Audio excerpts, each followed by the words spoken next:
Ito ang parents ko. Yan si mommy, and siya naman si daddy. Almost everyday sila nag-aaway. Every morning, bago ako pumunta ng school, mag-aaway sila. Pag uwi ko naman galing school, medyo peaceful kasi syempre, wala pa si daddy eh. Pero, pag dumadating si daddy, ayan na naman.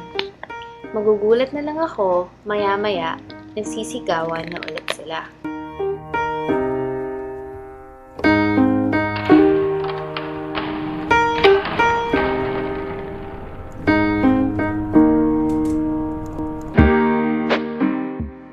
One night, habang nagbabasa ako ng readings for school, narinig kong nagsasagutan na naman sila mommy sa sala. Nag-aaway sila kasi nakalimutan na naman ni daddy dalhin sa technician yung computer namin. Akala tuloy ni mommy na nanadya si daddy para wala siyang magamit. Problema kasi sa'yo, laki ng bunganga mo. Sakit mo sa ulo. Walang hiya ka! Ako? Sakit sa ulo? Pareho lang naman tayo nagtatrabaho dito ah. Pero ikaw, pagdating sa bahay, wala ka nang ginawa ko din manood ng TV. Matagal mo lang sinasabi sa'yo na paayos mo yung laptop na yan. Pero, anong ginagawa mo? Nakalimutan ko nga. Ang dami kong ginagawa sa office. Lahat ginagawa ko para sa pamilyang to eh. Kung alam ko lang na ganito ang nangyayari sa atin, matagal lang sana tagniwala yan. Anong ginagawa mo? Ewan ko sa'yo, nalayas lang ako dito. Ang si boy. The following day, dumating ako sa bahay galing school. Usually kasi mga 5:30 dumadating na din si mommy sa bahay. Pero that day, 6 p.m. na, wala pa din si mommy. But then naisip ko, baka may inasikaso lang na importante siya sa work. Around 7 p.m. dumating na si daddy from work. Wala pa din si mommy sa bahay. Pero medyo na-feel ko na that something was odd. Pero ayoko lang isipin kasi baka magkatotoo. Oh, Daddy, wala pa ba si mommy? wala pa ba siya? Kaya pa dapat nandito yan ah. Wala na atang balak umuwi yan ah. Talaga? Pwede mo ba siyang tawagan? Sige. Init mo na lang dyan sa microwave yung natirang ulam natin kagabi. Tsaka may madami pa namang kanin dyan sa labas sa rice cooker. Sige, sige.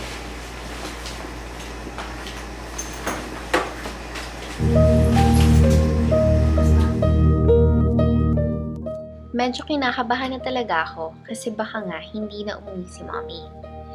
After ko i-prepare yung food namin sa table, naisip kong i-check yung mga gamit niya sa cabinet.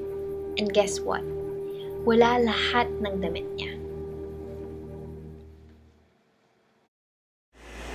Nak, kain na tayo. Kaya na pa tayo pinaghihintay ng mami mo. Oh, ano nangyari sa'yo? Daddy! Chinek ko yung cabinet ni mommy. Ba't wala yung mga gamit niya? Ha? Please release me, let me go. For I don't love you anymore.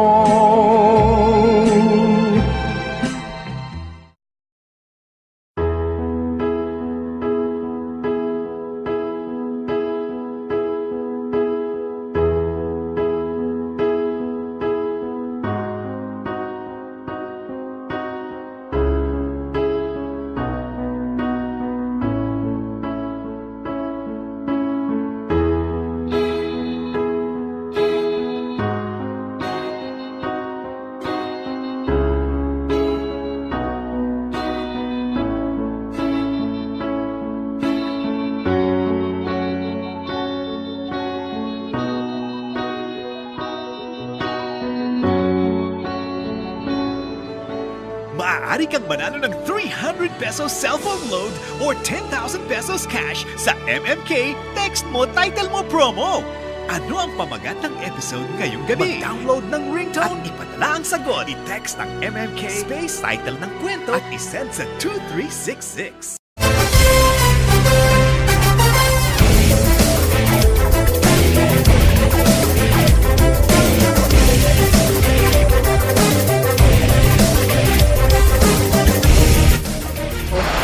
addition doubles the risk of having hyperactivity, mental problems, and poor behavior. Children from broken families are nearly 5 times more likely to suffer mental damaging problems as compared to those with their families together. They get to be more independent with their actions and better with regards to their decision making. Some of the common misconceptions with having a single parent in their household is that those brought up by a single parent would more likely have difficulty in school, have more health problems, and eventually end up into the poverty line in the near future.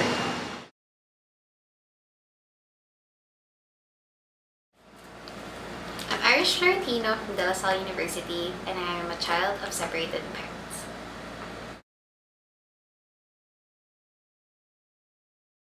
So my parents have been separated for over 12 years now. I live with my mom, and she has been the one to solely support me and my sister since 12 years.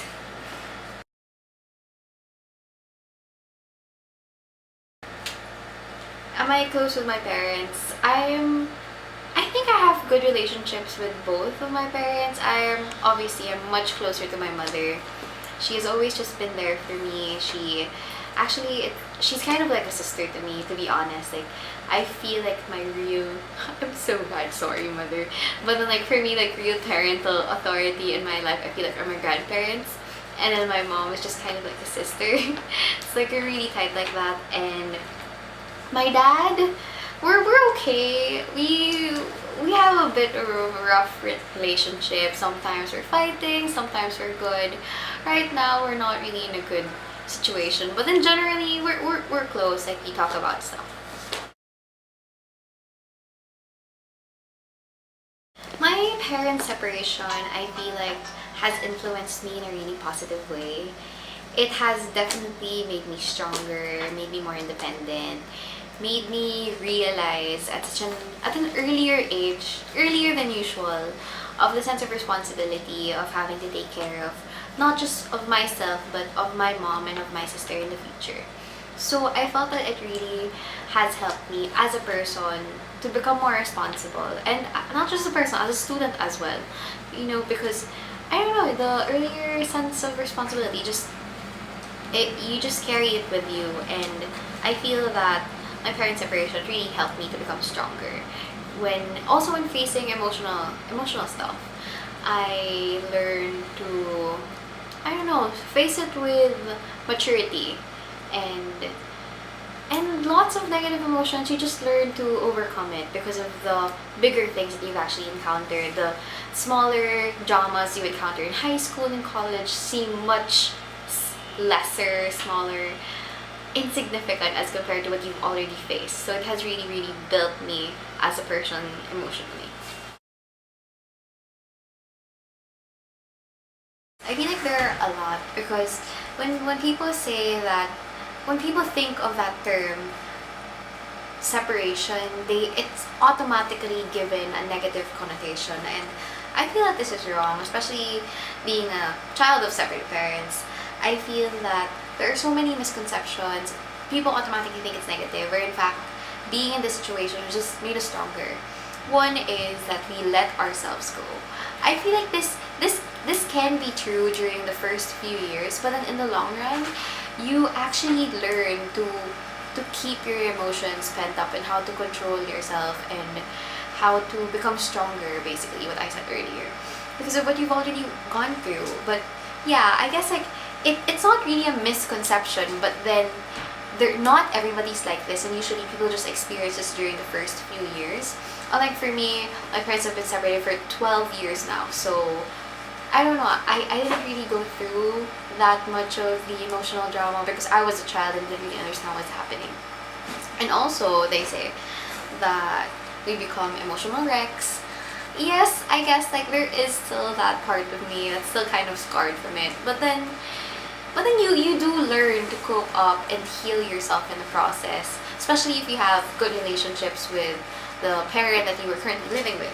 Which is another misconception, is they think that automatically when children of separate parents aren't close to their to their parents because of resent or because of anger for actually separating, which is, I feel like it's wrong because I don't know, children of separated parents are kind of a community, and when we find out someone is of the same situation, we automatically just bundle together and become really close, and we talk about stuff, and we realize that we are just all just more or less really close to the parent we actually live with.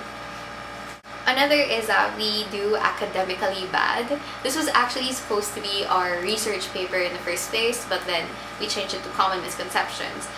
Because actually, I noticed when you were in this situation, you actually force yourself to work harder in things because you know the weight of responsibility already at a very early age. So you may do academically well, whether it be sports or theater and arts. There's always something that you're going to strive at to help support you in the future. It was really hard to accept kung bakit kailangan ng parents ko maghiwalay. But that's life. Good thing na kahit hiwalay sila, never nila ako pinabayaan. As of now, nakatira si mommy sa house ng tita ko. 5 times a week kami magkausap ni mommy sa phone, and nag-video call kami at least once a week. Lagi din niya ako sinasama sa mall kapag gusto nila mag-shopping ni tita. Minsan, doon din ako natutulog kila tita kasama ni mommy. Si daddy naman, lagi niya ako sinusuportahan sa studies ko. Well, parehas naman sila ni mommy. I don't have to worry kung masira ulit computer namin dahil lagi din ako binibilhan ng mga gadgets or things like iPod, laptop, and many more. Lagi din ako inuuwian ni daddy ng favorite food ko like pizza.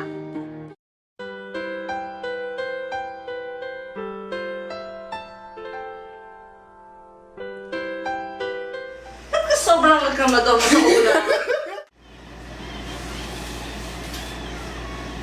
Uy! Go na yun! Ay, go naman! Children from broken families are nearly 5 times more likely. Sorry. Stop. And I can't change, even if I tried. So if you come from a broken family, don't think that you're different from the others because you're completely normal and you should be proud of wherever you're at. Whatever the reasons as to why your parents got separated, you're not part of them. So just believe that everything will be okay and you're perfect just the way you are. Keeps me warm.